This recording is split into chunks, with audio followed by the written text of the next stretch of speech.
Hello, everyone, and welcome to another episode of Better Digital Marketing with me, your host, Ben Briggs. Today, we're going to talk about pay-per-click, paid search, Google AdWords, Google Ads, whatever you want to call it. We're going to talk about some of the kind of foundational concepts, some of the basics, of what you need just to be able to advertise on Google, and then start to get a little bit into some of the more advanced stuff where you're optimizing the performance of your campaigns. So the AdWords Foundation, keywords are one of the most important things. Just understanding uh, how keywords work is really, really important. So keywords, when people think about it, I mean, especially if you go in and just set up a campaign, a lot of times what people are going to do is just type in keywords with no punctuation around them.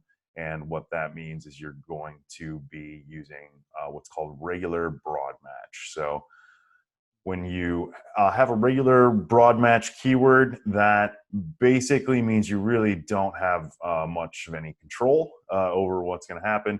And you will probably be surprised at how wide net you're casting when you have a regular broad match keyword. For instance, if you targeted a keyword, maybe Portland plumbers, it's entirely possible that you'd show up for Portland drain cleaning. You'd show up for all kinds of other things that Google believes are related to plumbing. And it could be plumbing equipment, it could be plumbing jobs. There's a lot of traffic that you could be buying that you don't necessarily want when you go in and just type in a regular keyword, and then you're targeting just all kinds of stuff that you don't really want. So that gets us to just the basics of kind of how match types work. So there's three major match types, and then there's the modified broad, which is a little bit different. So exact match keywords back in the day used to be just that. It would be only exactly matching. So if you put keyword X, you would only target keyword X. If keyword X, if someone searched the plural version, but you hadn't included that plural version in your account, then your ad wouldn't fire. It would only fire for exactly the query that you had put in. So that's been updated with what's called close variants, and now Google is serving your ads a little bit more broadly, even on exact match. So if you typed if your keyword was car dealership, then you would show up for car dealerships or car dealers. You would be targeting all of these different keywords just with an exact match. But exact match is still a lot more tightly targeted than broad match. So you're going to have behavior that's going to be a lot more predictable when you're using exact match keywords than you would get with especially regular broad. But exact match isn't just exact. It now includes close variants. And then the next step up from that, as far as broadening out the targeting, is phrase match. And really the kind of key concept to think about when you're thinking about phrase match keywords is that you can have basically any words before or after. So if you're targeting a phrase match for car dealer, you could show up for my city car dealer. You could show up for car dealers that sell Chevrolets. You could show up for worst car dealer in the whole wide world, terrible car dealers. And the phrase match would open you up to all of these words before or after your targeted, say you're targeting, like I said, phrase match car dealer. So modified broad match is a little bit different than regular broad match. It's pretty significantly different than regular broad match. The way that you set up let's go over actually how you set up each one of these. If you're using the online user interface, the online UI of Google Ads, then for an exact match keyword, you would put the square brackets on both sides. So you would begin with a square bracket, put your keyword in, and then you'd have a square bracket on the other side. And that's how you indicate to the platform that you want to use this as an exact match keyword. For a phrase match keyword, you would use quotes. So you'd have a quote at the beginning, and then your keyword, and then a quote at the end. and that would indicate to the platform that you're using a phrase match keyword. And like we said, that in where exact match would only target the keyword that you've selected and only serve the ad based on that. A phrase match keyword would allow you, open you up to any keywords before, any keywords after, and we also apply that close variance where singulars, plurals, and to some degree synonyms. It's not that wide with synonyms usually, but it's entirely possible that could change in the near future, and we could see more and more synonyms being included as part of the close variants. But for right now, October 2019, we are seeing really pretty tightly targeted when it comes to exact match, mostly just singular plural type situations where you're seeing those expanded close variants. So your exact match keywords only target the actual keyword that you're targeting, which is really what most people probably think is happening with all of their keywords. So I know a lot of people are kind of surprised when they figure out actually what a query to keyword matches and how broadly their campaigns are targeting different keywords. So the exact match, like we talked about, targets pretty narrowly. The phrase match, any keywords before, any words before or after in the search. And then modified broad basically expands the phrase match in terms of word order. So the modified broad, you put a plus sign in front of each of the the keywords that you want to be modified. And what that does in relationship to phrase match, if you had phrase match car dealer, right, you could have any keywords before or after. If you use a modified broad for car dealer, then you could show up for dealer of cars. You can reverse the word order. You can have any words in between, any words before or after.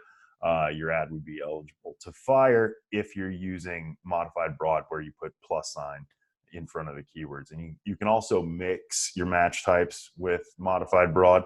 So you could have a plus sign in front of one of the keywords, which means that this word must be included in the search in order for my ad to fire.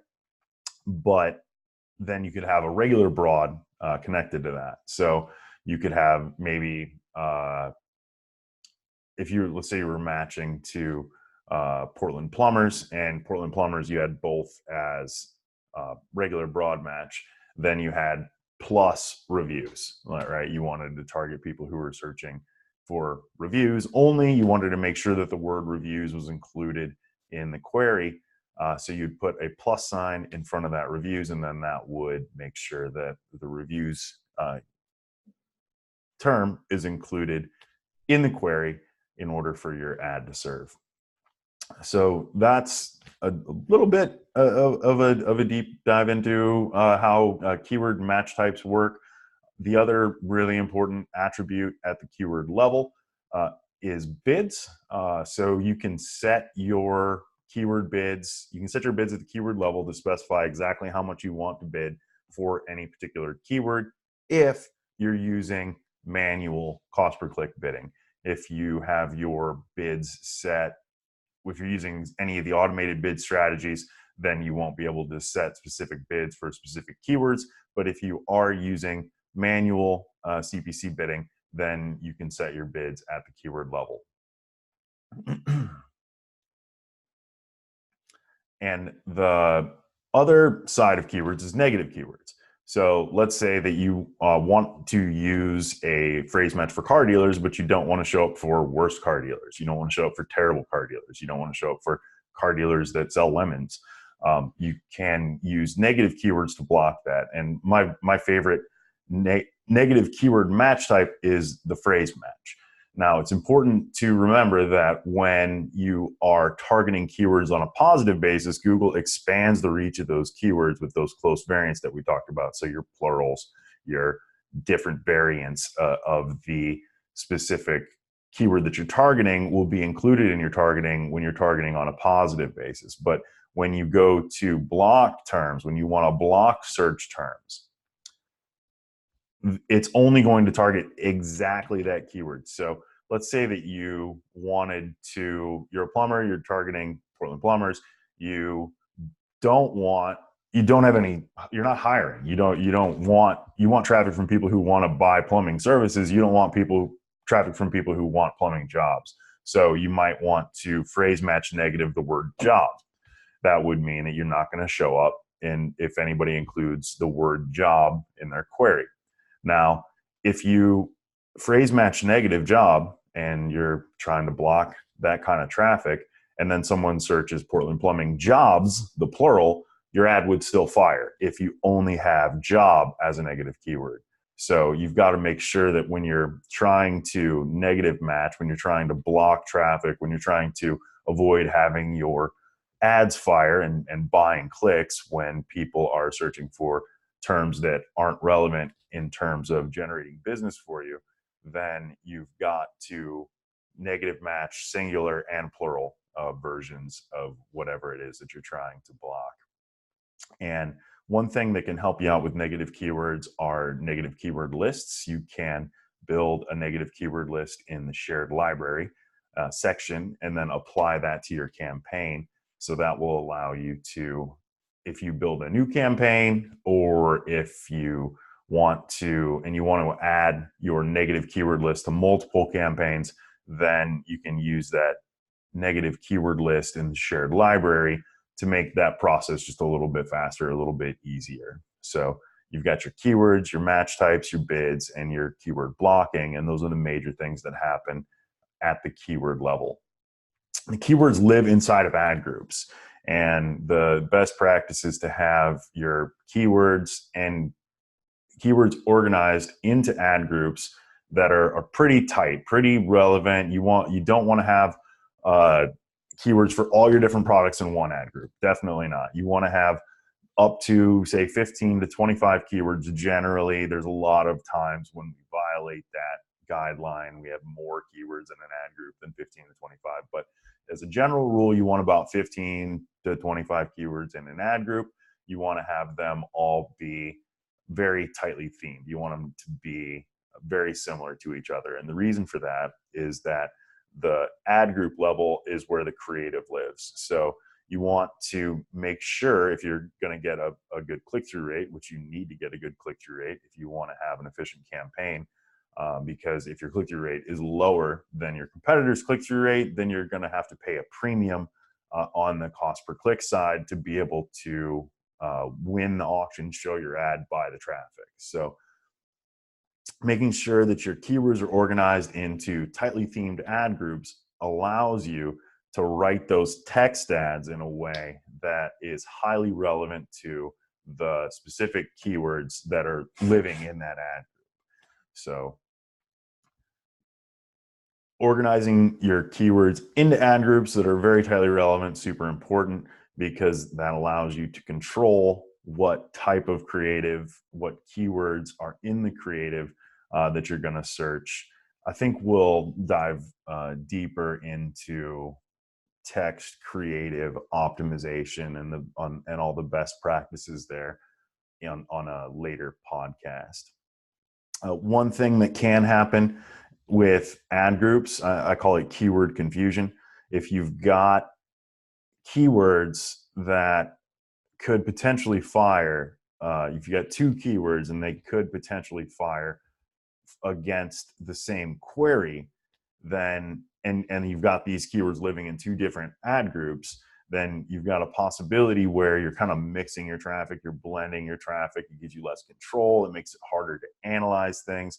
So if you start to see that you've got a situation where the same query is driving traffic from two different ad groups, then you can use negative keywords, or maybe you just need to reorganize your keywords in the ad groups to start to remove some of that. At the ad group level, you do also set default bids. So you set an ad group default bid, and then that means if you haven't defined a specific bid for a keyword that's living in that ad group, then it will use the ad group default bid.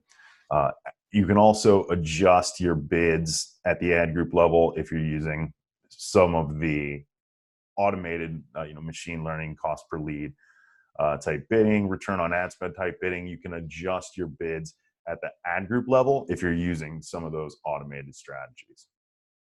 At the campaign level, it's the most important settings are the daily budget and the geo targets. And now there is an option for monthly budget. I don't use it.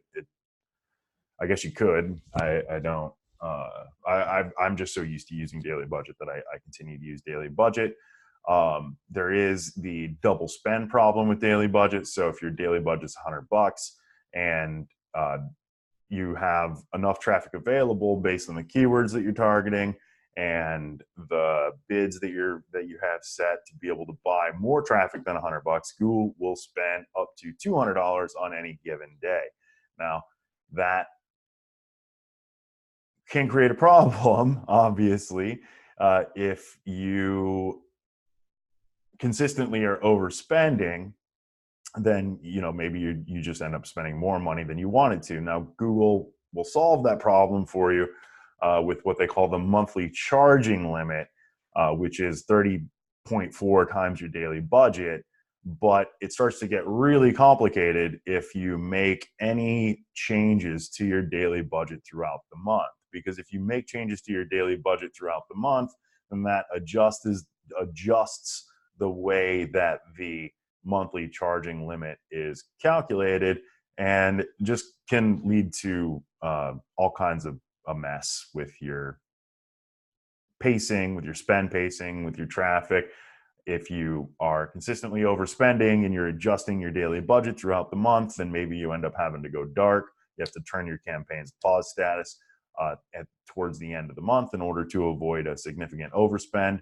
So daily budget management can be a little bit of an issue if you are active with it. If you're changing your daily budget throughout the month, it is a little bit more simple. If you leave your daily budget static, then you know that you're protected by that 30.4 monthly charging limit.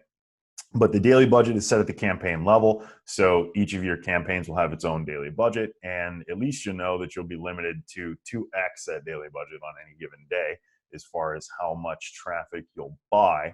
But that's a pain point that's been there forever. It used to be Google would only overspend by 20%. Now they've updated, maybe 18 months, maybe 3 years ago. They updated to having the ability to double spend, spend up to double of your daily budget. But again, you can control that by leaving your daily budget static throughout the month, or you can keep a tight eye on it. You can also use automated rules. Maybe you want to say, my target monthly spend is $3,000. So I can have a rule that runs every day that says if the spend this month exceeds $3,000, then pause the campaign. That can be another way to manage the daily budget. But in any case, the daily budget is set at the campaign level. It's one of the key settings that you only have control over at the campaign level. You can't set an ad group budget, for instance. There's no way to control the spend of a certain keyword. At the keyword level, all you have is the bid. You don't have any kind of a budget lever. So when you're organizing your ad groups, your keywords into ad groups, when you're organizing your ad groups into campaigns, that's an important concept to keep in mind, is that you can only set the daily budget you can only set the budget daily or monthly at the campaign level. Another setting in Google Ads that really only lives at the campaign level is the geo target.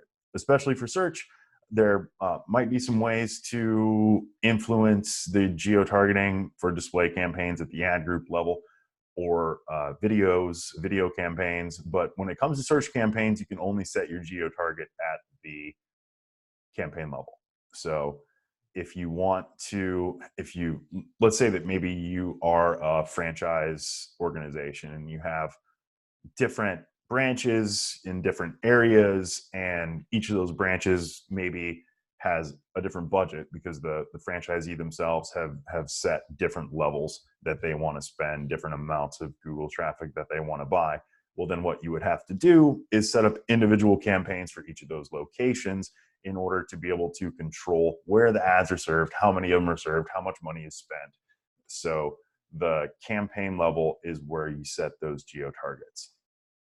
And you've also got the easiest way to control brand safety is at the campaign level with those negative keyword lists that we talked about. You can create a negative keyword list for, maybe you don't want to show up for scam, ripoff, terrible, horrible, no good, very bad business.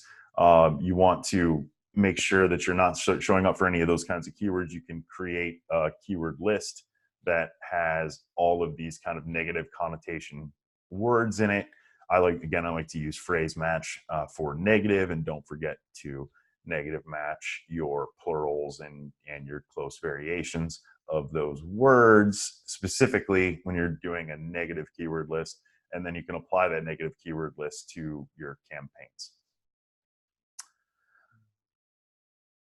With your daily budget, when you're looking at non-branded traffic, if your campaign's really profitable, if you have a set of keywords that are working really well for you, then one thing that you might want to do is actually set your daily budget significantly higher than the amount of traffic that you normally get.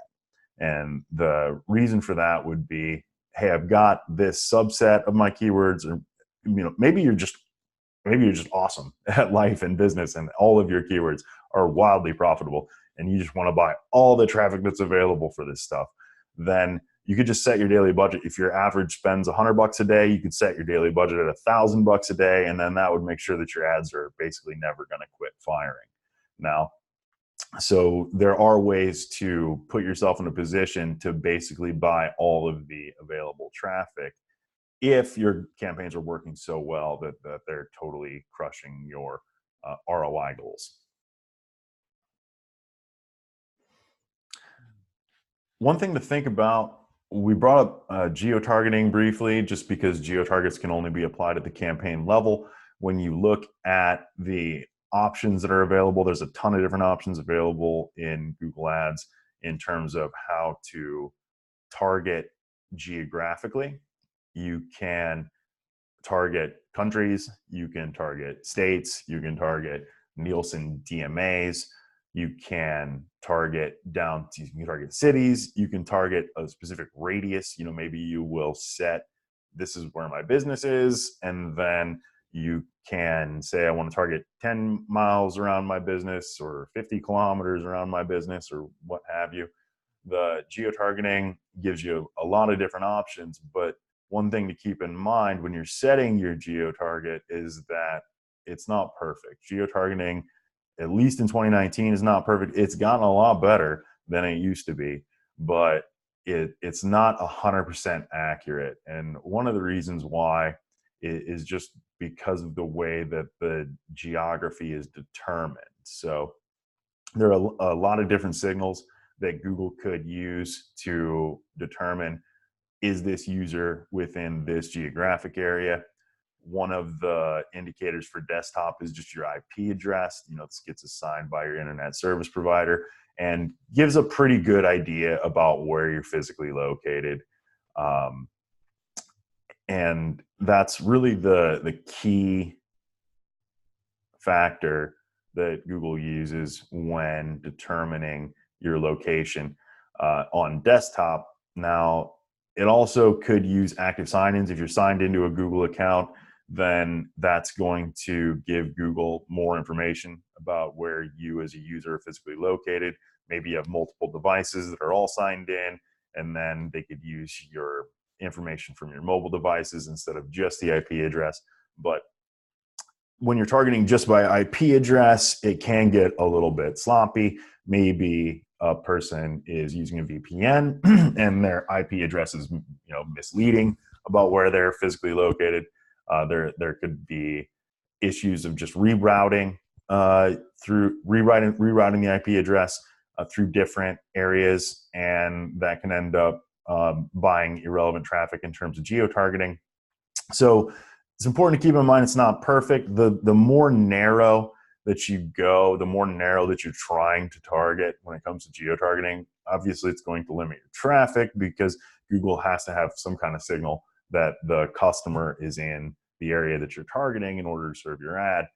But it also can be more difficult for Google to determine where somebody is, and then that can lead to having a little bit more kind of out of market traffic. In my experience, you're going to have about at least 80% of your traffic that you buy. If you set, say, a city target, probably 80% of your traffic is going to come from that city, and then some portion of your traffic is going to come from just other areas, and it can be completely random.